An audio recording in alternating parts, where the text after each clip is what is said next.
Now, Ben Wienburg, no stranger to success on the Star City Games Open Series circuit. I think that I first met Ben in the mid 2000s as a grinder. I want to say from the Ohio area. He might, though, be Yeah, from the Michigan area. I believe he is from the Ohio area, right around Cincinnati maybe or somewhere thereabouts. He certainly shows up at all of those opens. Kind of slowed down recently, not attending as many, but for a while was one of the top grinders along with Jerry Thompson. So old timers here. And Old timers from 3 years ago. Tidebinder Mage in play with the Bident of Thassa and an empty board on the other side of the table.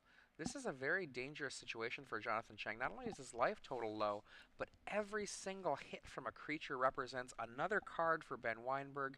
You almost don't want to let anything hit you at all, and he does take Hero's Downfall to get rid of it. Passes the turn back. You can see that Jonathon only has 5 lands, and there's 6 lands on the other side of the table. Even though Ben Weinberg's deck is the aggressive deck in this matchup, mana still matters. Both of these players have mana-hungry decks ultimately.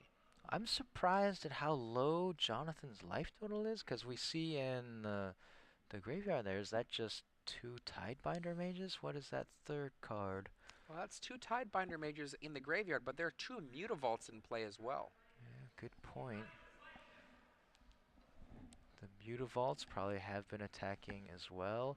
And now, Ben drawing out the Hero's Downfall means that the Mutavaults may be free to attack some more. Jonathan using up his instant rather than a sorcery like a Supreme Verdict to deal with that. Oh, oh. Ouch. That is pretty big. Elspeth hits the table, gets some buddies. That's 3 soldiers. Now, one of the things that the Mono Blue Devotion decks did in Dublin and in preparation for Dublin, they definitely had a problem with the Esper matchup, and so one of the choices that was made for most of those decks is to somewhat change into a deck that can be very controlling, having access to Aetherlings and Jaces and a lot of counter magic.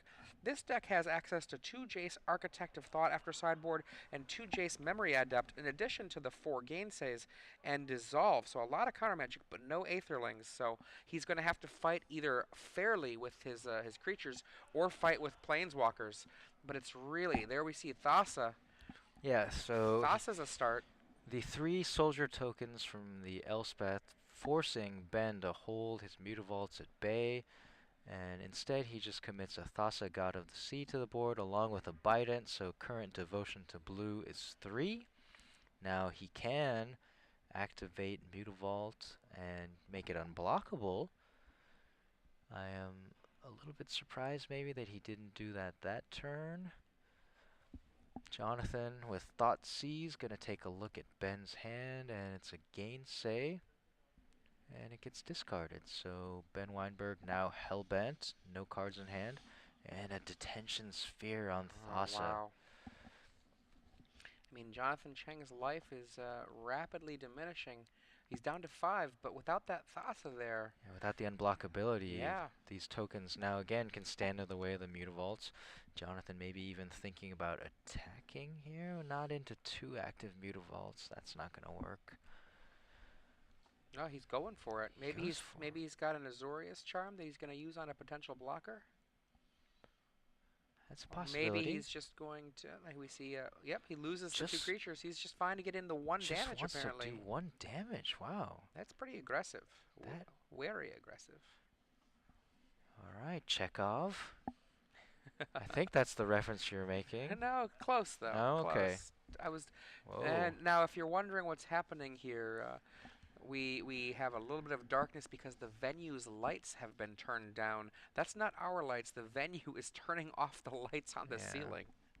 Somebody turn the lights back on, please. Meanwhile, I can make out that as a judge's familiar. I'm familiar with that card as a judge. Whoa. Very funny, Ricky. And Ben Weinberg attacks with 3 Mutavaults. Jonathan blocks each of them. One, with the two, soldier. three down And the line. that's why I didn't like the attack last turn by Jonathon. He lost 2 soldiers to deal 1 point of damage, when if he had 6 soldier tokens here, Ben would not have been able to attack, because he would have just traded 6 soldiers for 3 Mutavaults. So I don't know why Jonathon is so eager to maybe get out of here. Maybe he's hungry, wants to go get dinner. Divination. That looks. He's got a lot of foils going on. A lot of. That's good. That Yeah. helps us see them in this condition. Nice. Good point. All Two right. cards for Jonathon Cheng. I like how Divination has become a go-to card for Standard. It's been Yeah. given such a hard time for so long. I've personally been liking Divination for the last year. When it was first printed as Council of the Soratami and Champions of Kamigawa, you would have never thought to play this card in Constructed. There were so many better things you can do, but now it's a solid card in a Esper control deck like this, or a blue-white control deck, as we've seen from Yeah. Max Teats. I've even seen people playing it in the Mono Blue Devotion deck in the slot where some people were playing Omen Speaker. Hmm. And we see 3 more soldiers. Elspeth now is a 7. Yeah, this time you're going to want to leave those soldiers at home.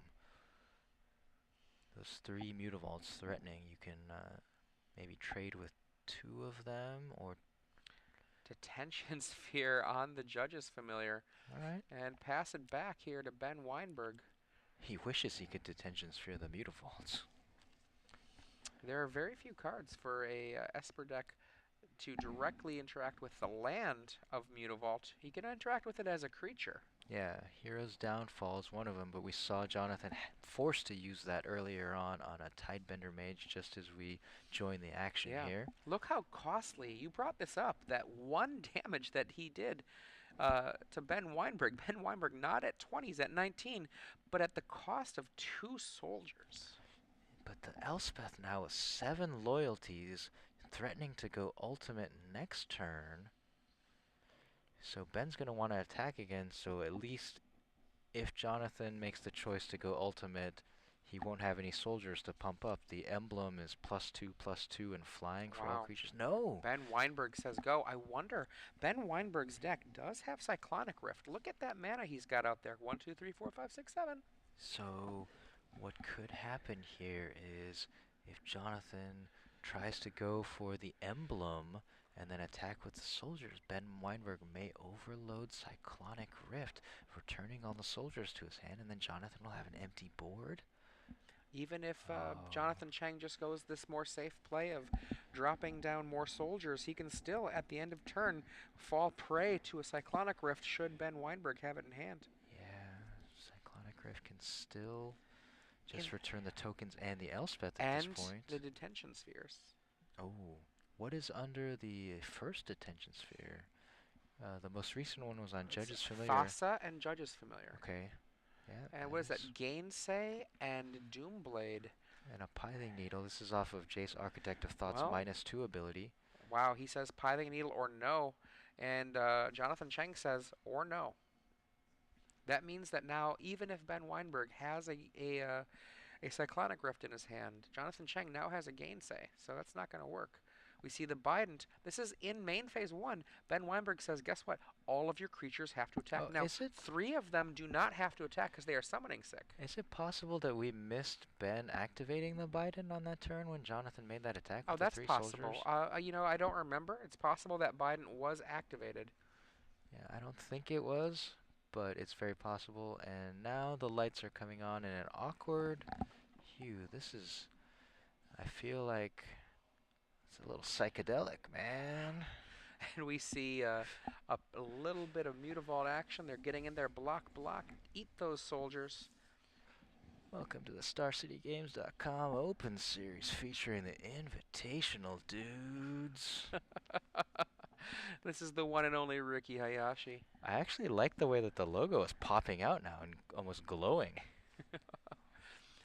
Now, if you're just joining us, I'm Adrian Sullivan. This is the quarterfinals of the Standard Open. Ricky Hayashi is talking about the way that the screen looks, partly because we just had the lights out here, and we're getting the colors corrected. We can see Detention Sphere, taking out a Judge's Familiar and a Thassa, and then also 5 soldiers, a Jace, and an Elspeth in play. Ben Wienburg, all he has right now is a Bident and 3 Mutavaults.